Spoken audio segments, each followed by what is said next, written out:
Comme Jésus s'en allait au sortir du temple, ses disciples s'approchèrent pour lui en faire remarquer les constructions. Mais il leur dit, voyez-vous tout cela?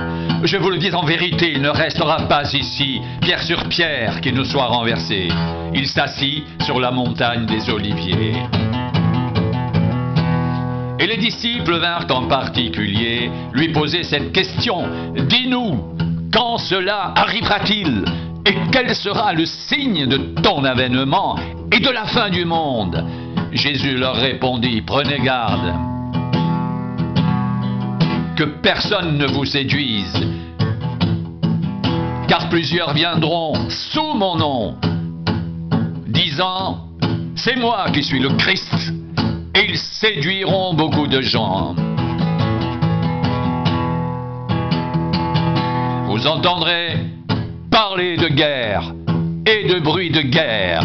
Gardez-vous d'être troublés, car il faut que ces choses arrivent. Mais ce ne sera pas encore la fin.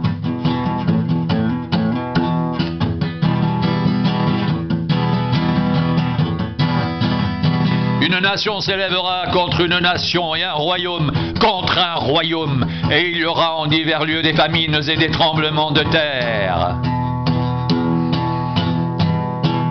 Tout cela ne sera que le commencement des douleurs.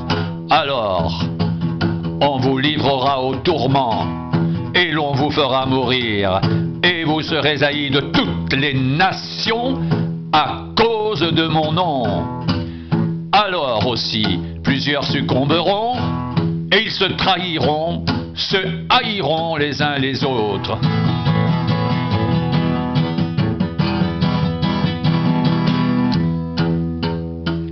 Plusieurs faux prophètes s'élèveront, et ils séduiront beaucoup de gens.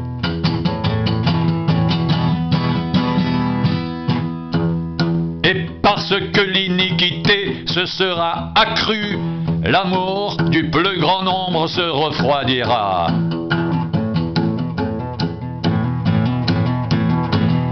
Mais celui qui persévérera jusqu'à la fin sera sauvé.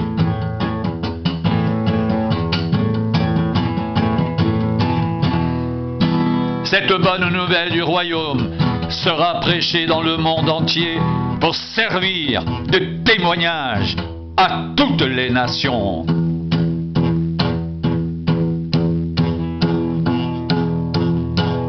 Alors viendra la fin.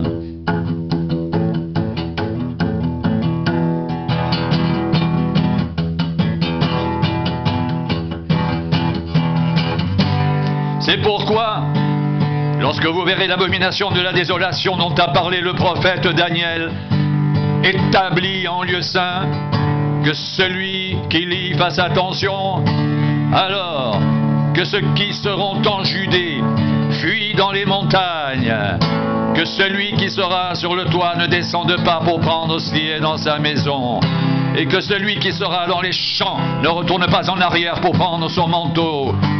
Malheur aux femmes qui seront enceintes et à celles qui allaiteront en ces jours-là. Priez pour que votre fuite n'arrive pas en hiver ni un jour de sabbat.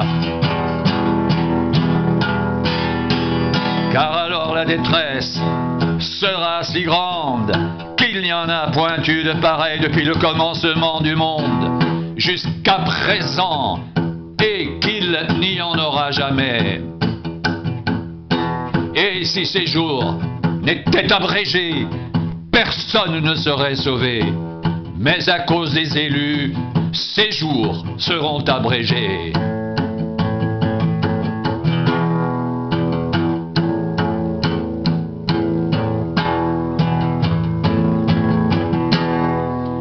Si quelqu'un vous dit alors, le Christ est ici, ou il est là, ne le croyez pas, car il s'élèvera de faux Christ et de faux prophètes.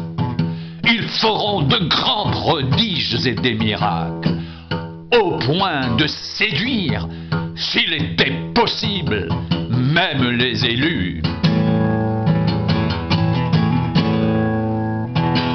Voici,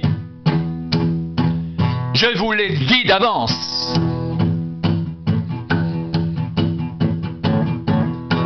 Si donc on vous dit, voici, il est dans le désert, n'y allez pas.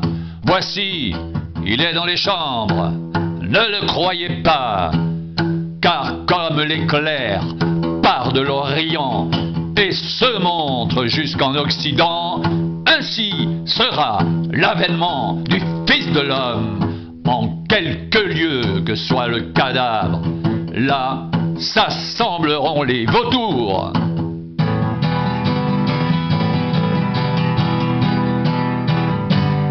Aussitôt après ces jours de détresse,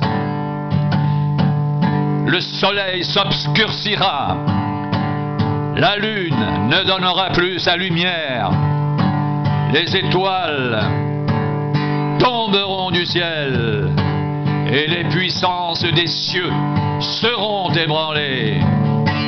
Alors le signe du Fils de l'homme paraîtra dans le ciel. Toutes les tribus de la terre se lamenteront et elles verront le Fils de l'homme venant sur les nuées du ciel avec puissance et une grande gloire. Il enverra ses anges avec la trompette retentissante et ils rassembleront ses élus des quatre vents d'une extrémité des cieux à l'autre. Instruisez-vous par une comparaison tirée du figuier. Dès que ses branches deviennent tendres et que les feuilles poussent, vous savez que l'été est proche. De même, quand vous verrez toutes ces choses, sachez que le Fils de l'homme est proche à la porte. Je vous le dis en vérité, cette génération ne passera point, que tout cela n'arrive. Le ciel et la terre passeront, mais mes paroles ne passeront point. Pour ce qui est du jour et de l'heure, personne ne le sait, ni les anges des cieux, ni le Fils, mais le Père seul. Ce qui arriva du temps de Noé arrivera de même à l'avènement du Fils de l'homme. Car dans les jours qui précédèrent le déluge, les hommes mangeaient et buvaient, se mariaient et mariaient leurs enfants, jusqu'au jour où Noé entra dans l'arche, et ils ne se doutèrent de rien, jusqu'à ce que le déluge vienne et les emporte tous.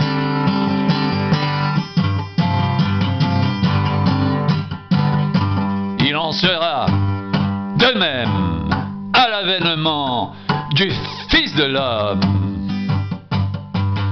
Alors, de deux hommes qui seront dans un champ, l'un sera pris, l'autre laissé. De deux femmes qui moudront à la meule, l'une sera prise, l'autre laissée. Veillez donc, puisque vous ne savez pas quel jour votre Seigneur viendra. Sachez-le bien, si le maître de la maison savait à quelle veille de la nuit le voleur doit venir, il veillerait et ne laisserait pas percer sa maison.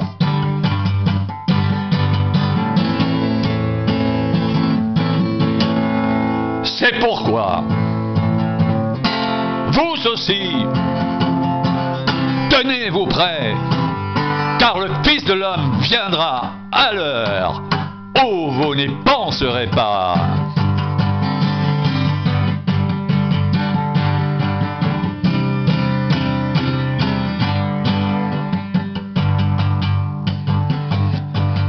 Quel est donc le serviteur fidèle et prudent que son maître a établi sur ses gens pour leur donner la nourriture au temps convenable? Heureux ce serviteur que son maître, à son arrivée, trouvera. Faisant ainsi, je vous le dis en vérité, il établira sur tous ses biens.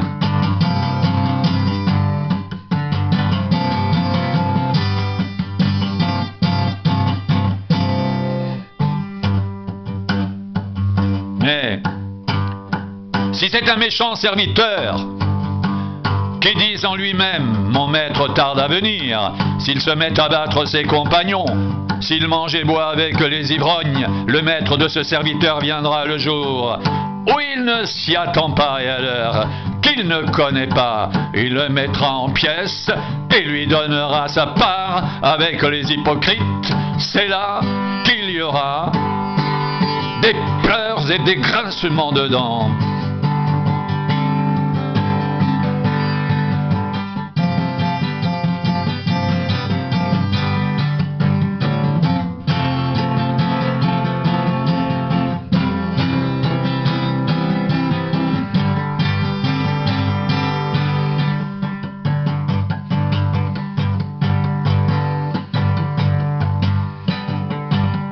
Alors le royaume des cieux sera semblable à 10 vierges qui, ayant pris leur lampe, allèrent à la rencontre de l'époux. 5 d'entre elles étaient folles et 5 sages.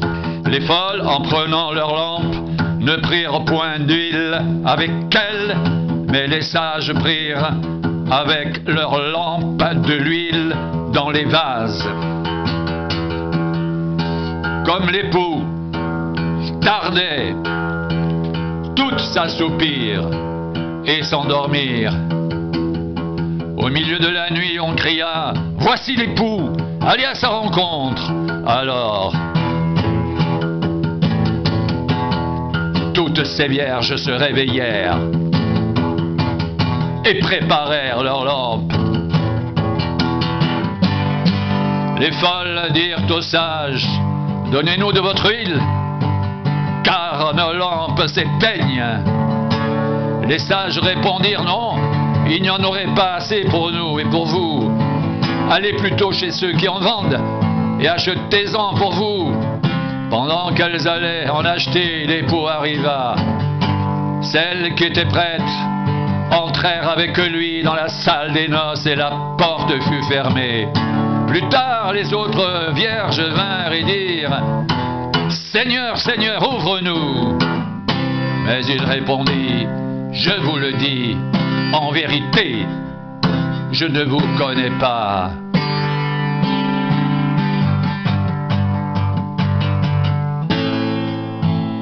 Veillez donc, puisque vous ne savez ni le jour ni l'heure.